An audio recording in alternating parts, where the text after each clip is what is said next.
夜色微凉，车站外的霓虹闪烁不息。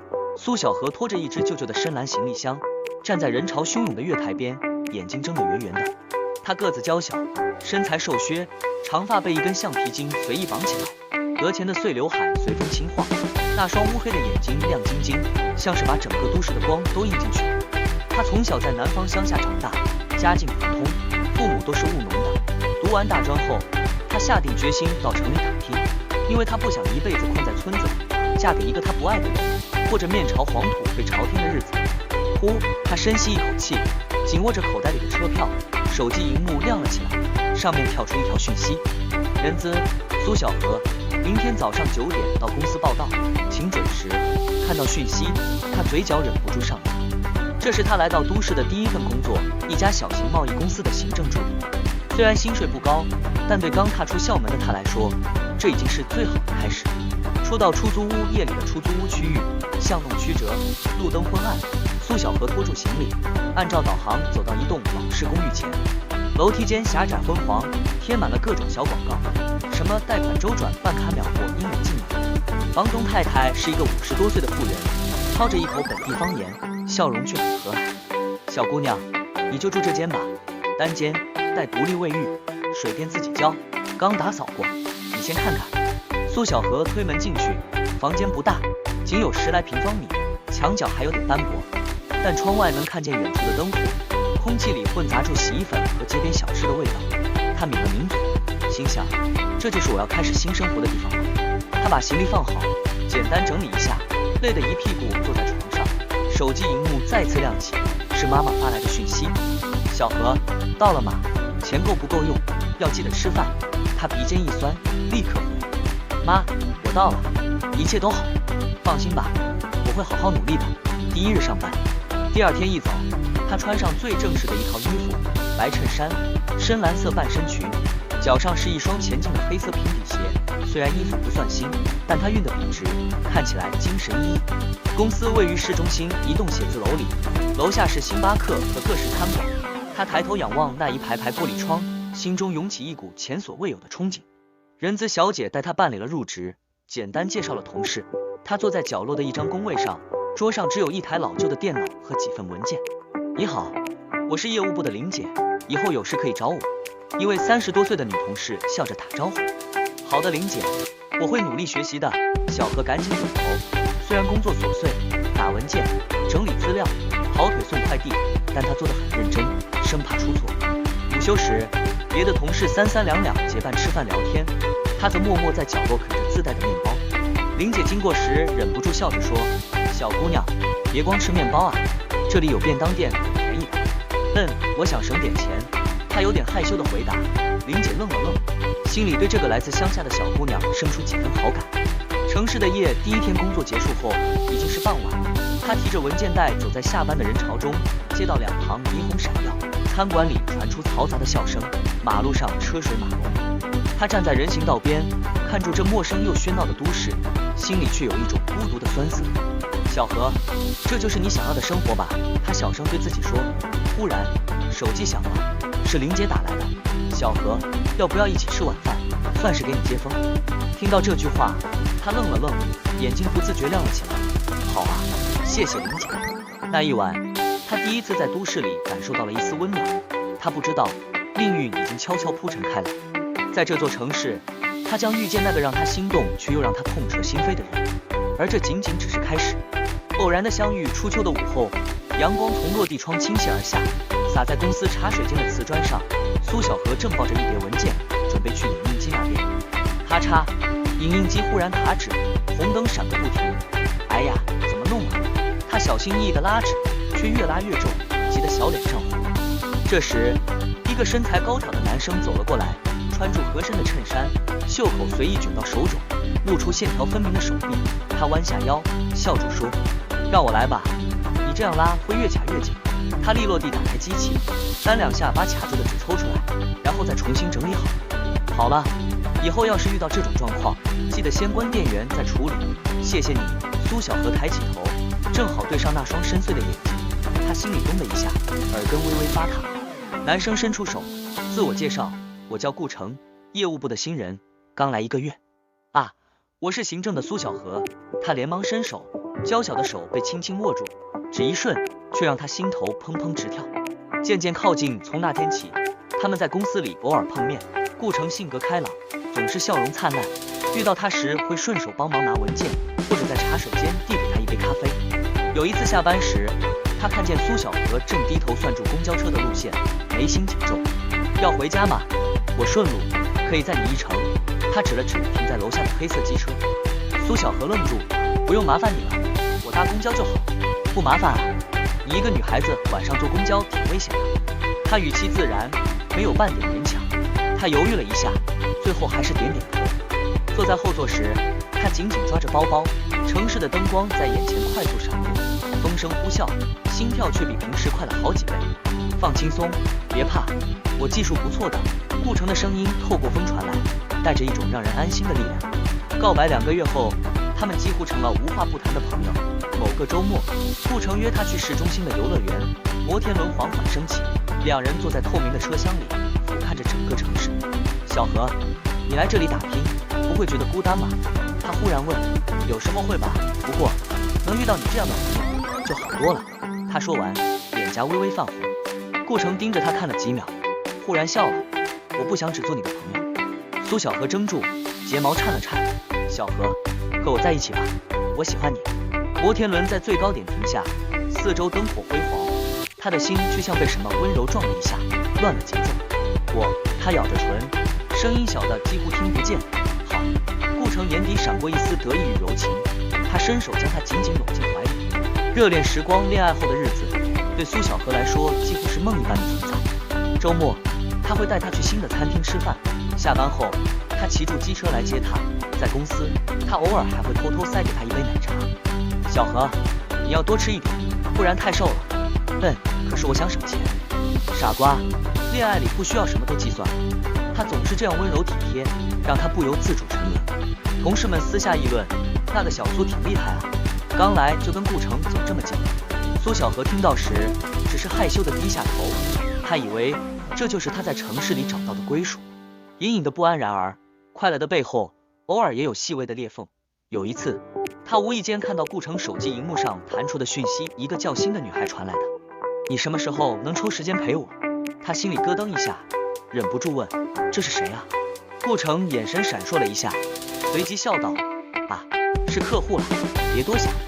他点点头，强迫自己相信，却在心底留下一丝疑问。夜里，他躺在出租屋的小床上，抱着枕头辗转难眠。明明已经得到了渴望的爱情，为什么心里还会隐隐不安呢？他不知道，这份甜蜜的恋爱正走向残酷的真相。异样的气息，深秋的夜晚，冷风灌进出租屋，苏小荷窝在床上，手里握着手机，眼睛盯着讯息界面。顾城说今晚要加班，可能很晚才能回复他。可当他无意间刷到朋友圈时，却看见一张照片。照片里，一个长发女孩坐在咖啡厅，桌上2杯饮料，其中一杯熟悉的让他心里一震，那是顾城最常点的美式加奶。发文时间正是顾城所谓加班的时候。苏小荷指尖颤抖，心口像被人狠狠攥住。这只是巧合吧？他喃喃自语，却怎么也无法安慰自己。真相浮现。几天后，公司举办部门聚会，饭局上气氛热闹。酒过3巡，顾城忽然借口去接个电话。苏小荷心里一阵不安，悄悄跟了出去。他顺住走廊拐角，看见他背对住自己，语气压得很低。心，别闹了，我说过会处理的，你先别发朋友圈，好不好？那一瞬，他只觉得耳边轰然炸响，血液涌上脑袋，整个人僵在原地。心，原来那个名字是真的。他转身跌跌撞撞回到包厢，脑子一片混乱。顾城回来时，笑容依旧，对他轻轻倒酒，仿佛什么都没发生过。苏小荷强忍住眼泪，低下头，手指紧紧攥着衣角，彻底的崩塌。第二天，他忍不住去查那个叫心的女孩，朋友圈很快拼凑出答案，那是顾城的前女友，两人曾在大学谈了多年恋爱，照片里的他们亲密无间，笑容灿烂。更残酷的是，时间线对得上他和顾城在一起的时候，他依然没有和前女友断前景。原来我只是备胎嘛。苏小荷眼泪大颗大颗掉落，砸在手机荧幕上。晚间，他鼓起勇气拨通顾城的电话，声音颤抖，顾城，你和那个叫心的女孩到底什么关系？电话那头沉默了片刻，随即传来他不耐烦的声音：“小何，你是不是想太多了？我只是和他有些就是要处理，你能不能别总胡思乱想？可是我看到你们，行了，别查我行踪好不好？我最讨厌被人管了。”话音未落，电话被挂断，苏小何握着手机，整个人彻底崩溃，意外的相遇。几天后的一个傍晚，他独自走在街头，脸色苍白，忽然听见身后有人喊住他：“你就是苏小何吧？”他回头看到一个穿着风衣的女孩，妆容精致，眼神锐利，那双眼睛里有一种不屑与冷意。“我是顾城的女朋友，或者说前女友。”女孩冷笑：“你就是欣？”“没错。”欣走近一步，语气里带住压抑的怒意：“别被他骗了，他追你的时候还跟我在一起，我只是最近才发现而已。”苏小何脑子轰的一声，身子踉跄了一下，心却冷冷补上一句：“你以为自己多特别，不过是他一时的新鲜感罢了。”说完，他转身离去，只留下一地冷风。绝望与清醒那一夜，苏小何坐在出租屋的窗边，紧紧抱着膝盖。城市的灯火明亮，可他眼前却模糊一片。他想起顾城第一次为他修影印机时的笑容，想起摩天轮上那句“我喜欢你”，想起无数个夜晚他递来的奶茶和温柔。原来那些甜言蜜语都只是谎言。为什么要骗我？他哭住低声喃喃，眼泪流前后，他慢慢抬起头，眼神里多了一丝坚硬的光。不行，我不能就这么算了。他想起欣冷冷的眼神，忽然有了一个大胆的念头，或许他和欣有共同的敌人。故事的线索已经开始转向，爱情破灭后，他将迎来一场新的试炼，再一次碰面。周末的咖啡厅，窗外细雨绵绵，苏小何坐在角落，双手紧紧握着杯子，掌心沁出冷汗。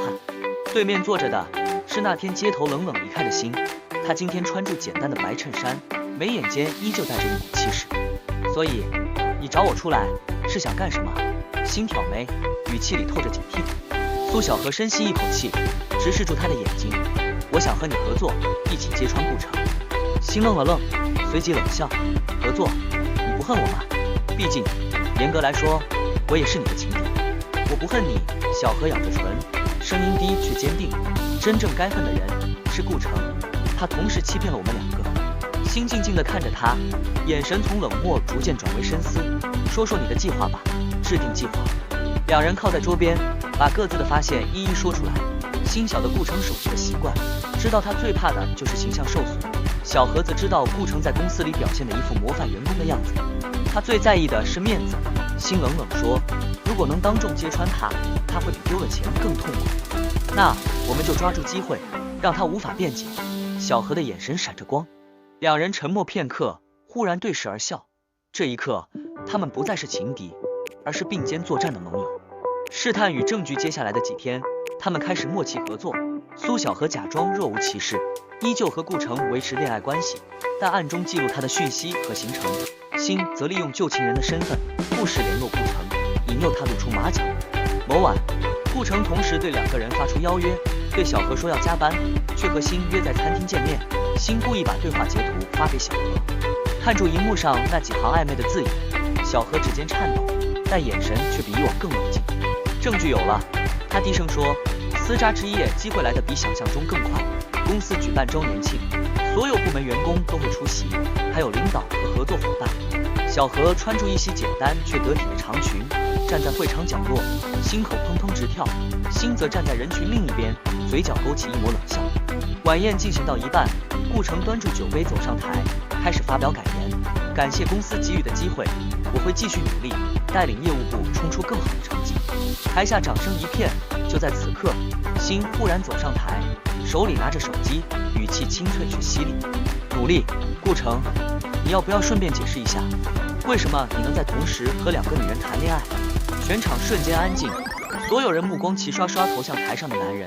顾城脸色一僵，努力保持镇定：“欣，你别闹，这里是公司场合。”苏小何深吸一口气，也走了上台，手里举住投影遥控器，荧幕上瞬间出现截图，那是顾城同时和他欣传讯息的对话。“顾城，你说加班，却在和他约会。”小何的声音颤抖却清晰：“你骗了我，也骗了他。”人群中爆发出低声议论，有人惊讶，有人嗤笑。顾城脸色铁青，支支吾吾：“那只是误会。”误会。心冷笑，直接打开录音档，顾城与他的暧昧对话清晰传出扬声器。这下全场哗然，彻底瓦解。顾城再也维持不住体面，脸色惨白，手中的酒杯啪的一声掉在地上。领导脸色阴沉，冷冷说：“顾城，你私生活怎么样我们不管，但这种行为让公司形象受损，你自己收拾吧。”同事们交头接耳，有的幸灾乐祸，有的摇头感叹。苏小荷站在聚光灯下，心口剧烈起伏。她看住那个曾经让自己心动不已的男人，如今狼狈不堪，忽然觉得眼泪都乾了，心拍了拍他的肩，轻声道：“做得好。”他点点头，嘴角浮现一抹解脱的笑容。觉醒晚宴结束后，夜风徐徐，两人并肩走在街头，路灯把影子拉得修长。接下来你打算怎么办？心问。苏小荷抬头望向远处高楼，眼神坚定：“我要好好工作，让自己变得强大，以后谁也别想再踩在我头上。”心愣了愣，随即露出一抹欣赏的笑：“你比我想象的坚强。”两人互视一笑，过往的情敌心结早已随风散去。这一夜，苏小荷彻底告别了被欺骗的自己，开始走上属于她的全新道路。低谷与反思顾城彻底身败名裂的那一晚之后，苏小荷却没有沉浸在胜利的喜悦里。她回到出租屋，望着昏黄的灯泡，心里有一股说不出的空荡。揭穿他真的能让我快乐吗？她自问，答案是快感只是短暂的，真正能支撑她走下去的是一条全新的道路。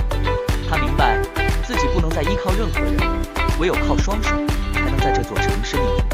奋力打拼，从那天起，她把所有心思都放在工作上。每天清晨7点，她准时出门，坐上拥挤的公交车，赶到公司第一个打卡，加班到深夜也从不抱怨。她学习做报表，学习和客户沟通，甚至主动请教业务技巧。慢慢的，从最不起眼的小助理变成能独立跟进小单子的业务。林姐曾笑住拍拍她的肩：“小荷，你这股拼劲，我都佩服了。再这样下去，你早晚会有自己的天地。”她只是笑笑，眼神却愈发坚定。创业的契机紧来后，随着经验积累，她开始意识到公司里的瓶颈，再努力也只能领死工资。一次与客户的交流中，她忽然捕捉到一个商机：某类进口小家电需求量暴增，但市场供应却跟不上。这个念头像火种一般在她心里燃烧，为什么不自己是主角？夜里，她辗转反侧，最后下定决心辞职创业。她拿出这些年辛苦省下的积蓄，又向老家的父母借了一部分钱，租下小小的办公室，注册公司。艰难的开始创业初期，困难接踵而至，供应商嫌他资金不足，不愿给好条件；客户嫌他公司规模小，迟疑观望。有时他一整天跑了5、6个地方，却连一张订单都没签下。深夜回到办公室，窗外灯火通明，他却只能泡一碗泡面。小荷，你真的撑得下去吗？心偶尔会来探望，心疼地问。不试试看，我一辈子都会后悔。小荷握紧拳头，语气笃定。逆转的契机，功夫不负有心人。他凭着真诚与毅力，逐渐打动了几位小客户。一次，他在会议上冷静地分析市场走向，数据详尽，逻辑清晰，让原本半信半疑的合作伙伴当场拍板签约。第一笔大单落地的那一刻，他在办公室里激动得差点落泪。原来我真的可以做到。随着业务一单单拓展，公司逐渐上了轨道，他开始招募员工，租下更大的办公室，订单量翻倍增长。成为小富婆5年后，苏小荷已经是圈子里小有名气的女老板。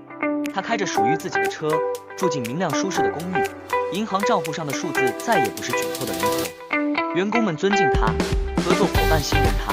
有时她站在落地窗前，看着脚下车水马龙的都市，心里会浮现出一个清晰的念头：当初被骗的那个小女孩已经不见了。命运的回望某个场合，她意外遇见了顾城。他已不复当年的意气风发，只是普通业务员，眼里的锋芒早被生活磨平。他看住他，眼神里闪过一丝悔意，想要开口，可苏小荷只是淡淡一笑，点头示意，便转身离开。他明白自己早已不需要再用仇恨定义人生，真正的胜利是活得比过去更好。属于自己的光。那天晚上，他和心坐在阳台喝红酒，心打趣道：“现在你可是小富婆了，要不要请我投资一点？”小荷笑了，眼睛在灯光下闪闪发亮。当然可以，不过你得做好准备，我的公司将来可是要做大的。两人举杯相碰，清脆的声音在夜空中回荡。这一刻，苏小荷真正感受到属于自己的光。她用努力、智慧与坚持，从被欺骗的女孩成长为独当一面的女人。